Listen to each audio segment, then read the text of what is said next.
భర్త గౌరవం ఇచ్చి ఆయన గౌరవం తీయొద్దనే ఉద్దేశంతో ఆమె ముందుకు వెళ్ళి కానీ కాదండి, ఎన్ని చేసినా పిల్లలకి భర్త అంటే మన మనం ఎంత ముందుకు వెళ్ళినా దేశం ఏమైనా సరేనండి, భర్త పిల్లలకి ఎక్కడికైనా వెళ్ళినా కూడా ఒక మన అడ్మినిస్ట్రేషన్లో ఎలా ఉందంటే, తల్లి కడుపు చించుకుని కన్నా చేసిన తల్లి యొక్క ఐడి ప్రూఫ్లు ఎక్కడ నాలిక గీచుకోవడానికి కూడా పనికిరావు.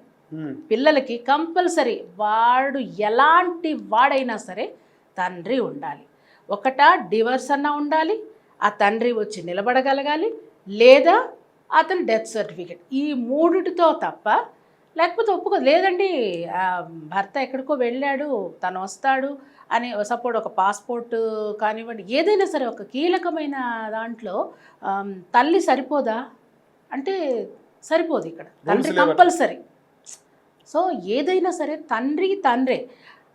వాళ్ళకి ఇప్పుడు రైట్ లేదు, నా బిడ్డలకి తండ్రిని దూరం చేసే హక్కు లేదు కదా. రేపు చిన్నపిల్లలు రేపు పొద్దున కూడా మళ్ళీ ఆవిడే సమాధానం చెప్పాలి. సో ఏది ఏమన్నా ఒక ఆశ, మారచ్చు, కాలం మార్చొచ్చు, అతను మళ్ళీ నన్ను వస్తాడు అని ఆశ ఉంటుంది కదా ఎవరికైనా. సో ఆ ఇదిలో ఆవిడ వెయిట్ చేసి ఉండొచ్చు, తప్పులేదు. ఒక సాధారణమైన ఆడపిల్లగా, ఒక ఆడమనిషిగా ఆవిడ కోరుకున్నది చాలా చిన్న విషయం, తన హక్కు కూడా. అలా అనుకుని ఆవిడ అన్నీ భరించుకుని ఉంది. ఇప్పుడు కూడా ఈ ఇంటర్వ్యూల ద్వారా ఆవిడకి ఏమాత్రం సహాయం దక్కినా కూడా సంతోషకరమైన. ఖచ్చితంగా మేడం, మీరు చెప్పినట్టుగా ఆమె అకౌంట్ డీటెయిల్స్ అన్నీ కూడా కింద వీడియోలో పెడతాం. సో ఖచ్చితంగా మన ఇంటర్వ్యూ కానీ చూసేవాళ్ళు మీరు చెప్పింది విని, చాలామంది ఆర్టిస్ట్ అసోసియేషన్ వాళ్ళు కానీ ఇచ్చారు. ఎంత ఇచ్చినా కూడా అది తీర్చలేని ఒక అంతే మేడం, అది లోటు కదండి. ఎవరు ఇప్పుడు ఒక చర్చనీయాంశం అవడము, ఆవిడకి అన్ని ఫోన్లు వెళ్తాయో, ఎంత సమాధానం చెప్పాలో కదా, ఎన్ని ఇది ఉంటుందో. ఆవిడ కూడా చాలా బాధపడుతుంది. ఇంటర్వ్యూ కోసం ఫోన్ చేసినప్పుడు 10 days రోజు కలవడం జరిగింది. 10 days నెక్స్ట్ డే కాల్ చేసినప్పుడు నన్ను ఒక 10 days వదిలేసేయండి, వారం 10 రోజులు నాకు స్పేస్ ఇవ్వండి. అది నిజమే కదండి. ఎలా ఏం మాట్లాడగలుగుతుంది చెప్పండి, జరిగిన అనర్థం జరిగిపోయింది. ఇంకా సో ఖచ్చితంగా మేడం, ఇలాంటి అంటే ఒకరికి కష్టం వచ్చినప్పుడు నాకెందుకు ఈ కష్టం వచ్చింది అనుకుంటారు, కానీ దేవుడు రకరకాల మనుషులకి రకరకాల కష్టాలు ఇస్తాడు అనే దానికి ఇది ముఖ్య ఉదాహరణ.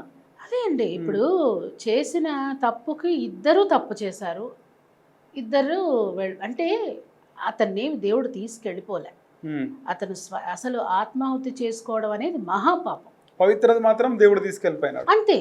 అది తీసుకెళ్ళారు. అక్కడ ఇంకోటి నేను చెప్తుంది, ఆ డ్రైవర్ ఎవరో మరి.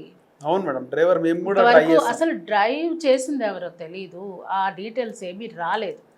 సో వీళ్ళిద్దరిలో ఎవరు డ్రైవ్ చేశారో అసలు ఏం జరిగిందో తెలియదు మేడం. డ్రైవర్ ఉన్నాడంట, మహబూబ్ నగర్ దాటిన తర్వాత యాక్సిడెంట్ అయింది అనేది.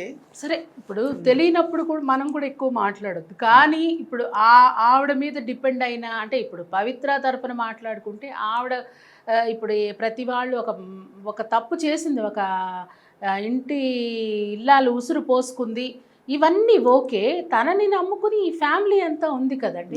సో పాపం ఒక రకంగా వాళ్ళకు కూడా అన్యాయం జరిగింది. కానీ ఈ అమ్మాయిది మాత్రం, శిల్ప గారిది మాత్రం చాలా దారుణం. అంటే ఏదో కొంత సంపాదనలో కొంత వాళ్ళు బతకడానికి, సర్వైవ్ అవ్వడానికి ఉంది అంటే అది వేరే. ఇక్కడ అసలు తన దగ్గరికి 5 years నుంచి రావట్లేదు, అసలు ఆమెను కనీసం ఉంది అని కూడా పట్టించుకోకపోవడం అనేది చాలా చింతించాల్సిన విషయం. అది మేము వెళ్ళినప్పుడు నెలకి 30,000 పంపిస్తున్నాడు శిల్ప ఫ్యామిలీ పిల్లల కోసం. నిజమే, ఆవిడ చెప్తుందంటే నిజం లేదు, నిజం లేదే చెప్పరు కదా ఈ కాలంలో. 30,000 అయినా 40,000 అయినా ఆయన ఉంది వేరు, డబ్బులు వేరు కదా మేడం. అంతే కదా. కొంతమంది మనిషి అక్కర్లేదు డబ్బులు కావాలి అనుకుంటే వాళ్ళు ఎన్ని చేసినా అది వేరే, అది ఇంకో రకం మేడం. ఈ అమ్మాయి అలా కాదు కదా, మనిషినే కావాలనుకుంటారు ఎవరైనా కూడా. పిల్లలకి తండ్రి కావాలి అక్కడ. ఇప్పుడు రీల్స్ కూడా చాలా వైరల్ అవుతున్నాయి మేడం. రీల్స్ చందు పిల్లలతో, వాళ్ళ కొడుకు చిన్నగా ఉన్నాడు, కొడుకు ఇంకా అంటే తెలిసి తెలియని వయసు, అమ్మాయి అన్న ఏడుస్తుంది, కొడుకుకి ఊహ తెలియదు. కొడుకుతో ఆడుకుంటున్న వీడియోలు చందు, ఆ వీడియోలు ఇప్పుడు అంటే రీల్స్ లో మనకు కనబడుతుంది. అంటే మనకు అందరికి కనపడే ఉపయోగమే ఉంది. ఆ చచ్చిపోయే క్షణంలో అతనికి తన రక్తం, ఆ బిడ్డలు, ఆ తనని కన్న తండ్రి కానీ, తన తల్లి కానీ, తనకు ఒక అక్క ఉంది కానీ, తనని అంత ప్రేమిస్తున్న వాళ్ళందరూ గుర్తు రాలేదా చెప్పండి? అది చాలా తప్పండి. చాలా అంటే ఆత్మాహుతికి సంబంధించి ఇదొక్కటనే కాదు, బయట పిల్లలు కూడా పరీక్షల్లో ఫెయిల్ అయ్యామనో లేకపోతే ఇంకోటనో లవ్ ఫెయిల్ అనో ఇలాంటి వాళ్ళందరూ ఆత్మాహుతి చేసుకుంటారే, వాళ్ళకి ఎంత కడుపు కోత, ఎంత క్షోభ ఇవన్నీ తెలీదా? అంటే ఇది ఈ ఒక్కదానికే కాదండి, ఇది అన్నిటికీ వర్తిస్తుంది. తప్పే కదా ఆత్మాహుతి చేసుకోవడం. నిన్ను పుట్టిన దగ్గర నుంచి వ్యాక్సిన్ లేపించి అవేపించి బట్టలు మార్చి చేసి పిల్లల్ని ఇంత వాళ్ళని పక్కల్లో రెక్కల్లో వేసుకుని తల్లి తండ్రి ఒక స్థాయికి చందు కూడా ఒక తండ్రి కొడుకే కదా, ఒక స్థాయికి తీసుకొచ్చిన తర్వాత బలవన్మరణము అనేటటువంటిది మీరు చేసుకోవడం అనేది, అది కూడా ఒక రీజన్ లేని ఒక పాయింట్, ఒక తప్పుడు పాయింట్ కోసం చనిపోయిన తర్వాత అందరం మాట్లాడుకుంటాం అట్లేమో ఇట్లా, ఇవన్నీ కాదండి. వాళ్ళు ఆ క్షణంలో నాకెవరు ఉన్నారు, ఎవరి కోసం? ఇప్పుడు నువ్వు చస్తే బాధపడేది ఎవరు? నీ ఇంటి వాళ్ళకి క్షోభ, నీ వాళ్ళకే కష్టం కదా. ఇవన్నీ ఎందుకు గుర్తు రాలేదు మరి? అవన్నీ గుర్తు తెచ్చుకుంటే ఇట్లాంటివి జరగవు. అసలు ఫస్ట్ ఒక అంటే మనం చట్టబద్ధంగా ఉన్నవేంటో, చట్టబద్ధం కానివేంటో, తప్పేంటో ఒప్పేంటో తెలియని చిన్న పిల్లలైతే కాదు, పెద్దవాళ్ళే కదండి. మరి విచక్షణ, విఘ్నత ఇవన్నీ తెలిసినప్పుడు నేను చేసేదే మంచి అనుకోవాలి. అంటే ఫస్ట్ ఈ అలవాట్ల వల్ల, వీటన్నిటి వల్ల ఎన్ని అలవాట్లు ఉన్నా ఏదున్నా సరే తాగిన తర్వాత కొందరు మేము తాగేసి మాట్లాడాం మాకేం తెలియదు అంటే నమ్ముతామా? తాగితే తేడా తెలీదా? తాగితే నిజం మాట్లాడతారు అంటారు కదా, ఎవడా చెప్పింది? నిజమే మాట్లాడతారు. నిజం కానిది మాట్లాడినా ఇది నిజం అయిపోతుందా? చెప్తున్నా. అవన్నీ వ్యసనాలు.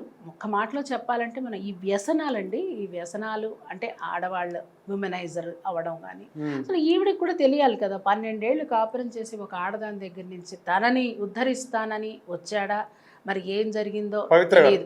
నేను అంటున్నా పవిత్ర వచ్చినప్పుడు రేపు పొద్దున నా పరిస్థితి కూడా ఎలా నమ్మగలిగింది? ఇంకొక అందమైన అమ్మాయి వస్తే నన్ను కూడా అని కాదండి. అసలు ఏంటో ఇప్పుడు ఈవిడలో ఆయనకి నచ్చింది ఏంటో, ఇన్ని సంవత్సరాల తర్వాత శిల్పకారులో నచ్చనిది ఏమిటో, ఈ విషయం ఈవిడ క్లారిటీ తీసుకోవాలిగా.